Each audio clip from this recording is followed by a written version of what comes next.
If you are trying to break into cybersecurity and you feel stuck despite doing labs, certifications, or projects, you are not alone.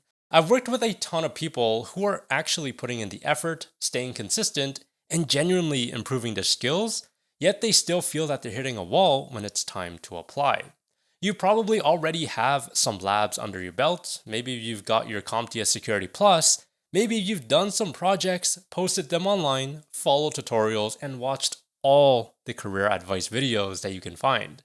Now, all of that is good, don't get me wrong. Labs help you build technical skills and reinforce your methodologies. Projects shows initiative and curiosity, which is something that employers love to see. If this is your first time seeing one of my videos, hello, my name is Steven, and I've been working in cybersecurity for almost a decade, mainly within the security operations domain. I run a community called the MyDFIR SOC Community, where I train aspiring SOC analysts like yourself by providing you with an environment where you can not only learn, but also apply the skills in a simulated SOC environment. I also provide mentorship as well, and I'm happy to say that I've helped a lot of people break into this field. But it wasn't easy, especially in this job market. And I wanted to share with you what I learned while providing mentorship, which is that most people don't really take labs seriously. By doing this one fix, you might actually improve your chances of not only standing out, but also being memorable during an interview. And that one fix is to actually share your labs, but not in a way that you might think. Let me explain. When you complete a lab, you want to take some time to reflect on what you did, document your process, and then share that on LinkedIn. This way, you're not just saying that, hey, I'm excited to share that I completed lab X, Y, and Z, but rather you're showing your process on what you learned and your written communication skills, which in turn will create something that you can actually talk about during an interview, in addition to your projects. Now, most people complete a lab, maybe shared on LinkedIn, but that's about it. If you spend about 30 minutes to an hour on creating this one document, it will help you build confidence and credibility. Let me show you what I mean. This is from the MyDFIR SOC community, and here's a real request that members had worked on. It says, our contractor reached out to let me know that someone had accessed their personal account today, September 27th, 2025. I explained that this issue is most likely unrelated to us and could be tied to their own personal device. However, they have asked us to confirm by reviewing their assigned workstation, which is contractor PC2, for any signs of suspicious activity. Now, if this were a normal lab, you might have some flags to try and collect, but in my SOC simulator, there are no flags. You need to perform an actual investigation and document it. Here is what one of our members submitted. They documented their entire investigation process. What queries did they run? What did they check? What the timeline showed? And they also gave a clear recommendation back to the client. This is exactly what I mean by taking time to reflect on what you did. And as you can see, it is 10 times better than simply saying that you completed a lab and used a certain tool to do it. This is the kind of stuff that you can expect to learn inside the community. And the structured approach gives you something real to talk about in interviews. You got the methodology, the documentation, and a clear story to walk through, all of which makes it easier for hiring managers to understand your capability. So the next time that you do tackle a lab on, let's say, TryHackMe, HackTheBox, or whichever platform that you choose, try and treat them like casework and present them in a way that a SOC analyst would. For example, you might want to follow a process. Don't just say what tool you used, walk through the steps. What triggered the investigation? What did you look at first? How did you pivot between data sources? Then document everything. Take notes like you're handing off the case to another analyst. What was the alert that you investigated?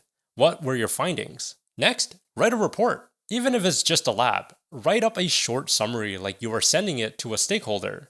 Make it clear, actionable, and to the point. Lastly, make it visible. Share your investigations as projects on LinkedIn or GitHub. Let hiring managers see how you think, how you investigate, and how you communicate. That is how you take your existing work and make it speak the same language that hiring managers are looking for. But let's go back to the request that we just did for a second. When you're investigating something like this, you would always want to follow a process. You don't want to just check if there was suspicious activity and then call it a day. You'll want to instead ask yourself what logon events occurred on that particular workstation on September 27th. Were there any authentication attempts from unusual IPs or locations? What processes were running during the suspected timeframe? Were there any network connections to external IPs? What's the baseline activity for this user, and does anything stand out? And then how do you take those findings and translate them into a report that is actually useful? Something that the client can read and say, okay, we understand what happened and what we need to do next. That is the kind of thinking that separates, hey, I just did a lab from, hey, I worked an alert or request like a SOC analyst. Also, that scenario that I just showed you, that is one of many investigations inside the SOC simulator that you can tackle. You'll get client requests, work on alerts, and write a full report. Along the way, you will get feedback from other analysts in the community itself, and also I will provide you with feedback too. It's all designed to help you build real investigation skills, practice documentation, and create portfolio pieces that you can confidently talk about in interviews. Now, if you want to do this all on your own, here is what I recommend. You want to start by building investigations that follow a process and not just solving challenges, but simulating realistic alert scenarios by using something like Atomic Red Team. And then try setting up timed triage sessions. Practice documenting your steps, write reports that actually explain your findings, and consider publishing these as portfolio pieces. Over time, these can become a body of work that you can reference in interviews, post on LinkedIn, or even add to your resume. It is one way to show not just your technical ability, but that you're starting to think like an analyst. And if you want a more structured approach with guidance scenarios, real-time feedback, and a community to grow with, that's exactly why I built the MyDFIR SOC Community. Because it includes the 90-day SOC Accelerator program, which will teach you the skills to become a SOC analyst. It has the SOC simulator where you get to apply what you just learned. There is a structured internship pathway. Yes, I am now offering an internship opportunity for community members.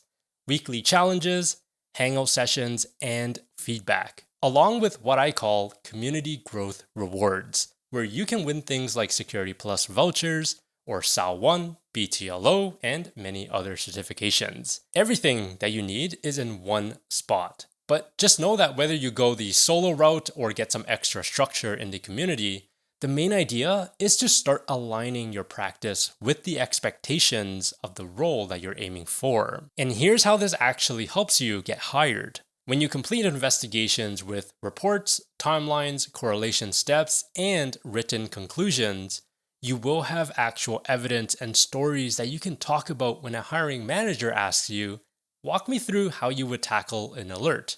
And by sharing that experience, you'll be a lot more memorable and actually sound like someone who has done the work. Here is what I want you to do tonight. Pick one lab that you already completed.